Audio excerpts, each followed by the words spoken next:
It is April the 10th, 2021. My goal today is this chimney on the main floor in the revolutionary period of the home. I unsealed one of my windows, give me an easy access to throw my brick out. So again, another quick video today. My goal is to get this down to the floor level today. I'll do some photos and some videos along the way as I'm taking it down. I'll get started.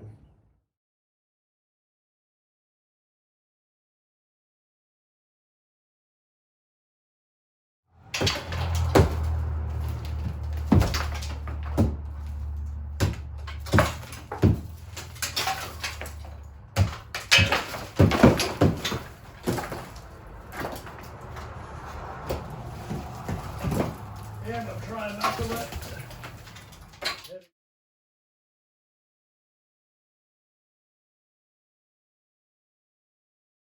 this. I've been at this for about 4 hours now, and I'm gonna call it a day. We got a storm coming in. I need to get my window buttoned up and get on the road. I really didn't document dismantling this chimney as much as I wanted to because it wasn't period to the home. I'm guessing it's anywhere between 1840s and maybe even 1860s.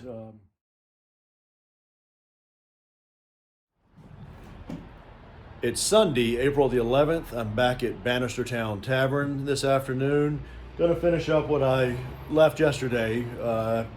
My fireplace and chimney probably is only about 6 foot tall, 5 to 6 foot tall at best. I'll get this pulled up today, out the window, ready to be hauled off. And I don't suspect that there's going to be a hearth fireplace in the basement unless it's something period to the house from the 1700s.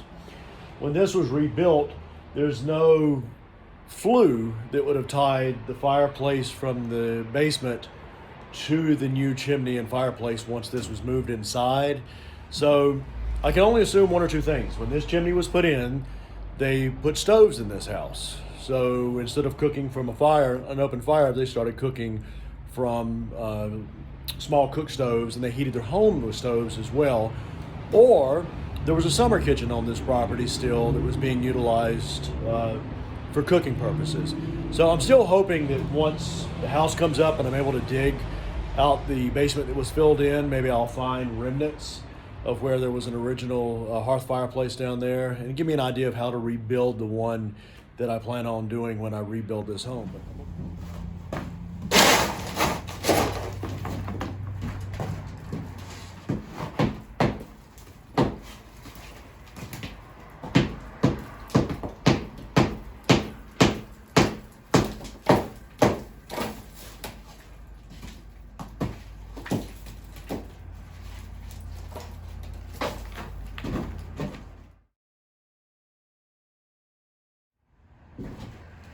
Before I completely remove this, I want to get a couple of measurements.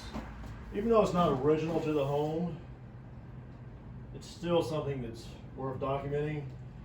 The actual chimney fire box right here on the outside dimensions, 4 foot by, it's going to be a little rough right here.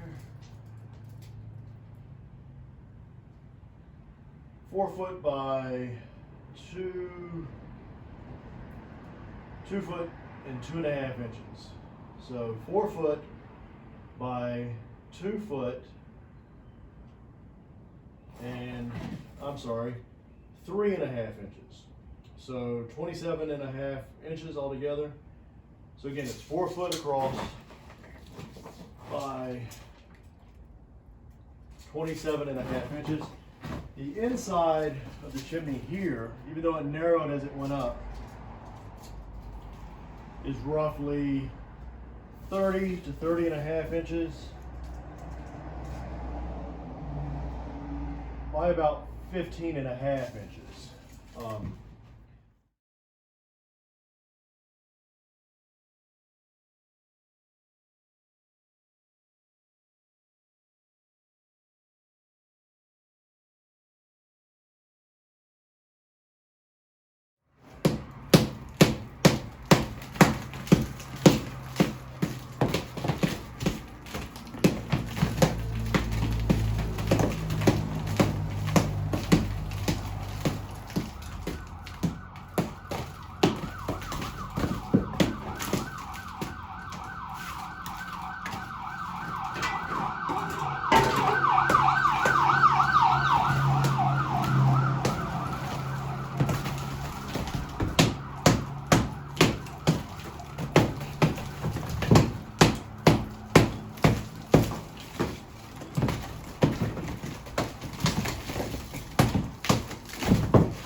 And there's your iron support bar.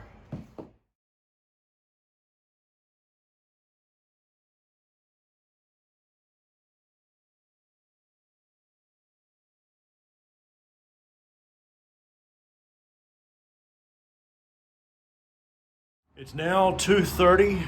I've been at this probably about 2.5 hours, maybe 3. So you can see here, chimney, firebox is now gone below the floor level. I'll take it the rest of the way under the floor after the floors come up. Poke out the window right here. There is, that's what I've done with all my brick. And had a gentleman just stop a little while ago and ask me if he could have some of them. I hope he takes all of them so I don't have to haul them off. So anyway, and that, if anyone in Halifax area would like some of these old historic brick, just as the keepsake of this old tavern, so when it's gone, please feel free to stop by and get as many as you like. They'll be out front for probably a week before I start hauling them off. But I'm gonna go upstairs here in just a minute in the attic, and I'm hoping this will help me date possibly when this chimney was moved. Let's see if I can get all the way up. There we go. I want to look at the construction and the nails that were used in these timbers here, this lumber here that would have been behind the chimney. Now they could have gone on later after the from the outside, and then they put the clapboard up, but I doubt it. So I'm going to go up and inspect that in just a minute. But one chimney down, the other chimney's full of modern mortar, and it actually has a lot of shell brick in it, so it's much later than this one. Let's walk in this room. So it's much later than the one I just took down. There's a lot of shell brick in this. So you can see there, that's modern brick and a lot of modern mortar. I'm not sure I'm going to be anxious to pull that one down brick by brick. I may just take the house apart, leave the chimney standing, and then push it over after the house is gone. That may be the easiest way to get rid of that chimney, because if it's modern mortar and modern brick, it's not going to be fun to disassemble brick by brick. So I'm going to go upstairs, take a look at that in the attic.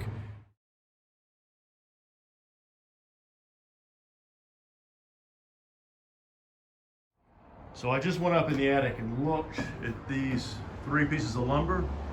They're true 2x4s. So they measure true 2x4, and there's wire nails in them. Now, I don't know if that helps me date the house, to be honest with you. I mean, the chimney, excuse me. Because very possibly they were added when this section of the clapboard was added. Because this clapboard is not original to the house. So I don't know. I really don't know. I can't imagine this chimney is anywhere in the 1900s. So this was used here, that section there, to frame up the chimney and the firebox. If you look, that is the width of the original chimney and firebox that ran all the way down here. You can see where the molding stops.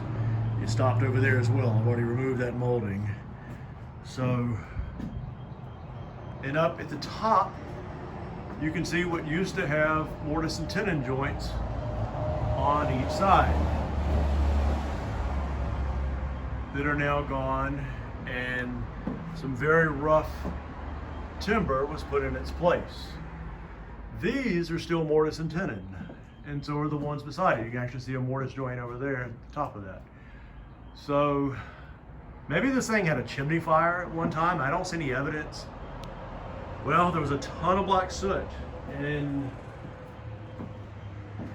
the ceilings. There was a lot of black soot in all the ceilings. So maybe there was a chimney fire in the original chimney. So I'm outside of the tavern where I just disassembled this chimney. So you can see the center section there. All these boards have been replaced, and it's full of wire nails.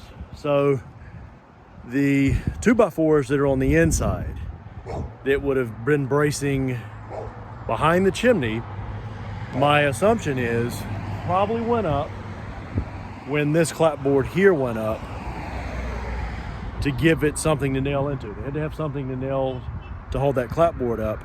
So again, it really doesn't help me date the chimney. It's clay brick, hand molded or molded on site, box molds when they would brick oven fire these things. And then it's lime mortar. So it's old mortar. It's old lime and sand mortar. So I still suspect this chimney's older than what occurred here, but I'm not sure. We'll find out as we go.